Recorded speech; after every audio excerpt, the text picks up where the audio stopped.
اگر کوئی آدمی اپنے آپ کو جانچنا چاہے کہ بھئی میں اچھا ہوں کہ برا ہوں، اگر کوئی آدمی اپنے اندر اپنے اخلاق کو ٹیسٹ کرنا چاہے تو اس کے لیے سب سے پہلا ٹیسٹ یہ ہے کہ وہ چیک کرے کہ کیا اس کے والدین اس سے راضی ہیں۔ اگر اس کے والدین اس سے راضی ہیں، وہ اس سے خوش ہیں، تو سمجھ لیں کہ یہ آدمی اچھا ہے، سمجھ لیں کہ اس نے کچھ کامیابی کے کام کیے ہیں۔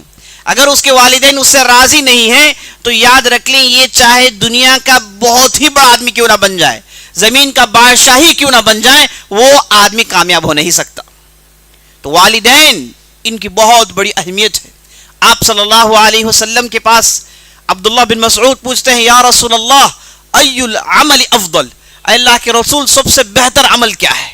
تو نبی صلی اللہ علیہ وسلم کہتے ہیں الصلاۃ علی وقتها، نماز اس کے وقت میں ادا کیا جائے۔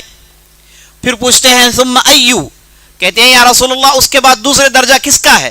کہتے ہیں بر الوالدین، والدین کے ساتھ اچھا سلوک، والدین کی اطاعت۔ پھر پوچھتے ہیں ثم قلت ایو، کہتے ہیں الجہاد فی سبیل اللہ، نبی صلی اللہ علیہ وسلم کہتے ہیں کہ اللہ کی راہ میں جہاد۔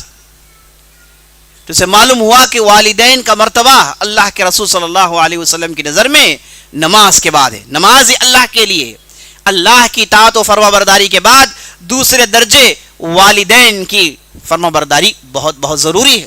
بہت سارے ایسے ہمارے معاشرے میں جن کی تو تعریف ہوتی ہے، لوگ ان کی تعریف کرتے ہیں، بزنس پارٹنرز ان کی تعریف کرتے ہیں، جو ان کے ساتھ اٹھتے بیٹھتے ہیں وہ تو خوب تعریف کرتے ہیں، کہتے ہیں کہ بہت ہی اچھا آدمی ہے، بہت ہی اچھا لڑکا ہے، بہت ہی اچھا آدمی ہے۔ لیکن اس کا معاملہ یہ ہے کہ گھر والے سے خوش نہیں تو یاد رکھ لیں یہ آدمی ناکام ہے، یہ آدمی بیکار ہے۔ کیونکہ نبی صلی اللہ علیہ وسلم نے حدیث میں ارشاد فرمایا خیرکم لأہلی، تم میں سے بہتر آدمی وہ ہے جو اپنے گھر والوں کے ساتھ اچھا رہتا ہے۔ بہت سارے ایسے لوگ ہیں گھر میں رہتے ہیں تو گھر میں ایک مصیبت بن کر رہتے ہیں، گھر والے ان سے پریشان رہتے ہیں، دقتیں پریشانیاں سب آپ کو دیتے رہتے ہیں، لیکن جب باہر جائیں تو باہر کی دنیا سے ان کی اچھے تعلقات ہوتے ہیں اور باہر کی دنیا انہیں اچھا آدمی سمجھتے ہیں۔